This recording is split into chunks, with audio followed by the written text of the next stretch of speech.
నేను ఆడదాన్ని అని మాటలు చెప్తే సరిపోదు, బతికి చూపించాలి.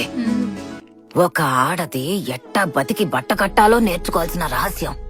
రోజు సంపాదించిన దుడ్డు ఖర్చులకు పోను 5-10 అని రొంచెమైనా జమ చేసి పెట్టినావంటే ఒక రోజు ఊహించని విధంగా ఏదో ఒకటి జరిగి ఉత్తి చేతులతో నిల్చోవలసి వచ్చినప్పుడు అన్ని రోజులు కష్టపడి ఒక్కో పైసా కూడబెట్టుకున్నదంతా ఎవ్వరి సహాయం కోసం ఎదురు చూడకుండా మనకు ఉపయోగపడతాది.